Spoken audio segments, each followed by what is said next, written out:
He'll reset. Nowitzki again for the lead. Bang! What's up, Mavs fans? Welcome into All Things Mavs. I'm your host, as always, Jimmy Crowther. If you haven't hit that subscribe button already, go ahead and scroll on down. We're on our way to 2,000. I can't thank all 1,600 plus of you that have already subscribed, so go ahead and do that today. Now, this video is going to be a little bit different. I know I've been doing game previews and some post-game recaps as well, but today we're addressing a rumor that's floating around the interwebs and Mavs Twitter. Are the Dallas Mavericks interested in Talen Horton-Tucker of the Los Angeles Lakers? I'm going to break it all down for you here and talk about why it may be true, why you might want to be a little bit cautious about what you're reading right now, and then tell you more about who Talen Horton-Tucker is and what he could bring to this Mavs team this offseason. So Sean Devini of Heavy.com, he used to be with a lot of other sports outlets as well, reported that the Mavs are one of 3 teams interested in the second-year guard out of Iowa State that currently is with the Los Angeles Lakers in Talen Horton-Tucker. Now, Horton-Tucker is a restricted free agent this offseason for the Lakers, and the reason that might become a problem for Los Angeles is the fact that the Lakers have a lot of money bound up in Anthony Davis, LeBron James, and Kyle Kuzma. It's going to be hard to keep a guy like Talen Horton-Tucker on the books if he's restricted and some team wants to pay him really upwards of $10 million to lure him away from Los Angeles. Now, I know why you guys are here. You're here to find out if this rumor is true or if it is just complete BS. Well, here's my take on it. We're 10 games into the regular season. Actually, 9 games currently into the regular season because the 10th game got postponed. Now, the Mavs still might play against Charlotte, but we'll get into that a little bit later, potentially probably on a different video altogether. But 10 games into the NBA season, it's way too early to be talking about 2021 free agency and what the Mavs are going to do with max cap space. Do they have all the money in the world to use? Yes, absolutely. Do I hope they use it on some good players? I absolutely do. Is Giannis available anymore? No, he's not. So 2021 has dried up a little bit at this point. That's reason number 1 that I'm kind of pumping the brakes on this rumor of sorts. Number 2. Very rarely, very, very rarely do we ever hear national guys breaking news about the Dallas Mavericks outside of Adrian Wojnarowski and Shams Charania. There are only a few guys in the Mavs media world that I would trust with rumors and news that continue to break. Tim McMahon of ESPN is a guy who's been plugged into the Mavs for a long time, and he has a lot of connections. Brad Townsend and Callie Kaplan, both of those reporters are for the Dallas Morning News. You can almost always trust what they have to say about the Dallas Mavericks. Tim Cato of The Athletic is a guy that I actually really like to read, and also he has some little reports that come out here and there that I do trust. And finally, Mark Stein. Mark Stein gets my stamp of approval. He has been in and out of the Mavs organization longer than I think any national guy has. He's with the New York Times, but he knows everything there is to know about the Dallas Mavericks.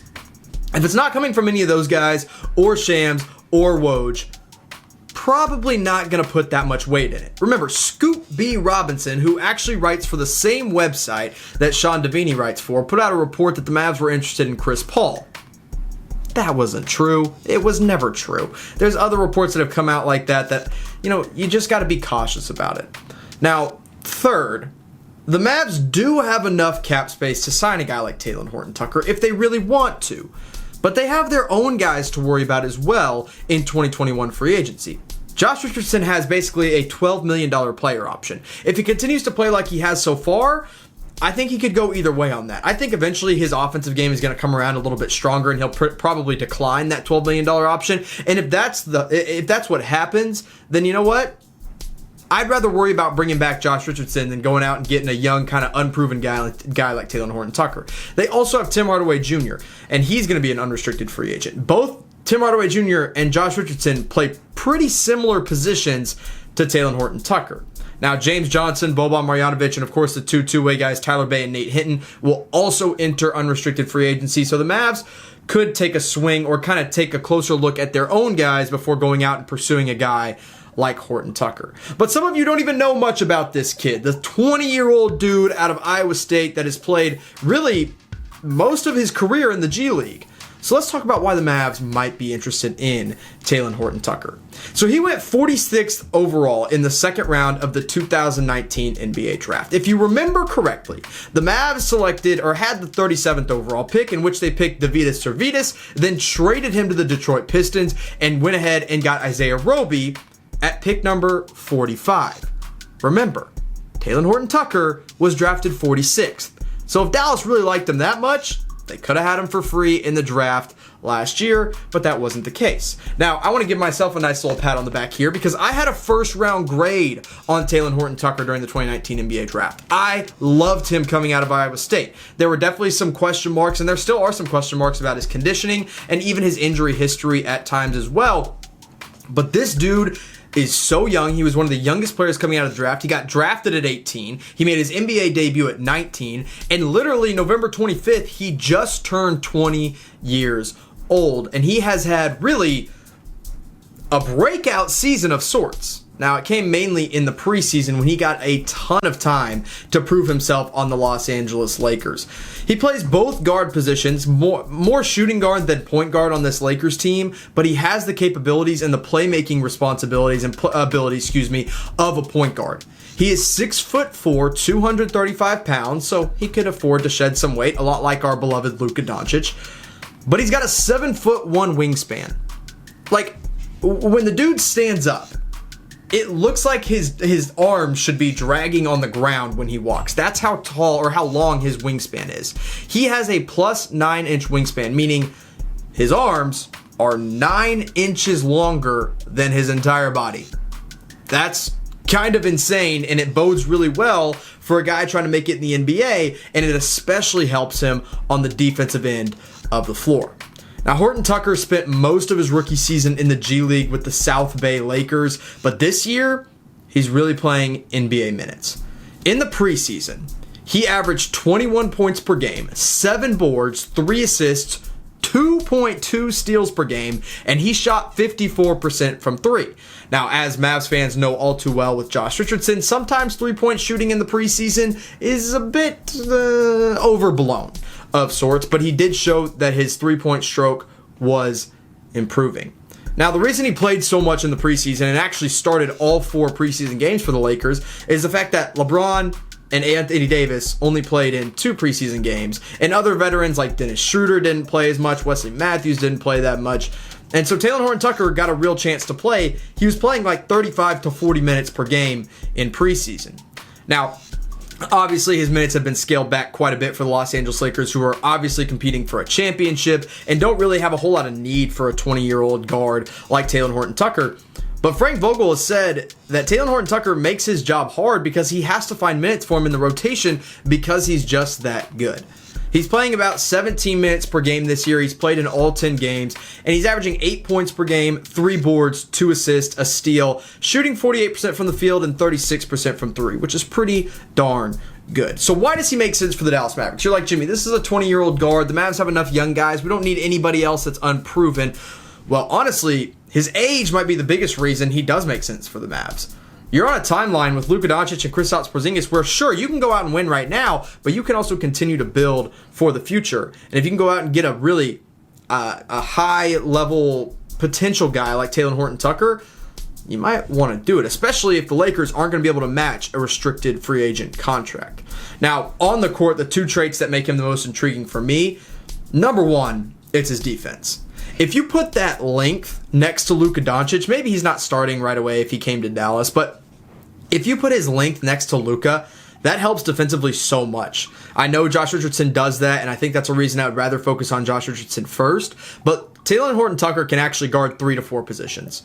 He can guard point guards, shooting guards, and small forwards, and even some undersized power forwards because of his 7'1" wingspan. And while I love defense, and defense has obviously been the Mavs' bread and butter this year, the Mavs still need that extra playmaker. Talked about it a lot last year. Last year, the 2 needs were defense and playmaking. Well, they address the defense. The secondary playmaking is not really there right now for the Mavs. Sometimes it's Jalen Brunson, sometimes it's Trey Burke, but most of the time it's all on Luka Doncic's shoulders. Talen Horton-Tucker would be able to take that off his shoulders just a little bit. Now, he'd only be 21 years old next year, so it'd still be a pretty high expectation for a second-round pick coming into a team that's going to have championship aspirations, but he really could help you in that playmaking department quite a bit. So what does it all come down to? Would I really want him in Dallas? Honestly, I absolutely would love him in Dallas. I think his youth, his defensive ability, his playmaking ability are incredible. And I think they would all help Dallas in their own right. So I could absolutely see why Dallas is interested. But I'm not putting too much stock in the fact that teams are going to have interest in Talen Horton-Tucker. Obviously, they're going to have interest in him. He is on a bright spotlight right now. Anybody on the Lakers is going to be a little bit overhyped. We've seen it with Kyle Kuzma. We might be seeing it with Horton-Tucker right now too, because all eyes are on the Lakers. And so that just means he gets a little bit more exposure, and it makes people maybe think he's a little bit better than he is.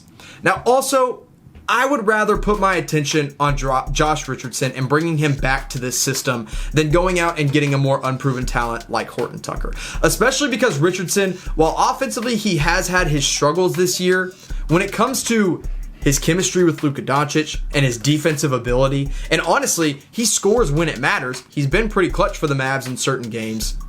I'd rather bring him back, especially after he's had a full year in Rick Carlisle's system. If it came down to it, would I rather have Richardson or Horton-Tucker on this team next year? It's going to be Josh Richardson because he's not that much older. He's more experienced. He's more proven. And as a defender, he's better at defending his positions than Horton-Tucker is right now just because Talen Horton-Tucker is just so young. Now, third of all, the Mavs are going to have enough money to go out and pay a big-name player. Unfortunately, the 2021 free agent class has dried up quite a bit since Giannis Antetokounmpo signed his extension, and he will not be available. Rudy Gobert signed his extension. He won't become available next year. But one guy that I have continued to keep my eye on is Victor Oladipo of the Indiana Pacers, and he is still set to become an unrestricted free agent in 2021. And by the way, guys, I know a lot of y'all might have been down on him last season because of the injuries he's had. This year, the Pacers are playing outstanding basketball. Domantas Sabonis is the star, the best player on that team right now, which means Oladipo's kind of faded to the background a little bit, but not enough because he's still averaging 20 points per game, and he is a high-level defender as well.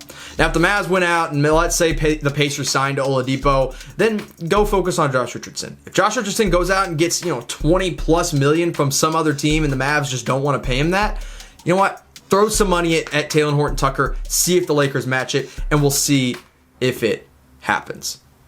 I'm not 100% certain they're actually interested, but I wouldn't be mad if they took a swing if he was kind of their third option in free agency.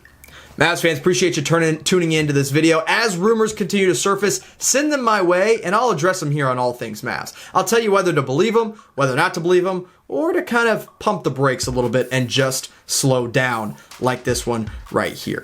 Hopefully we'll have some news on the Dallas Mavericks game versus the Charlotte Hornets, and when we do, I'll try to get a game preview to you, or maybe that game is already postponed as you're watching this video. I don't know, but if you made it this far, you're probably already subscribed. So if you're subscribed, turn on your notifications, hit that little bell down below, and let me know that you have subscribed and you turn on your notifications. If you're not already, go ahead, subscribe, and give this video a like. Appreciate you guys tuning in, and as always, go Mavs, baby.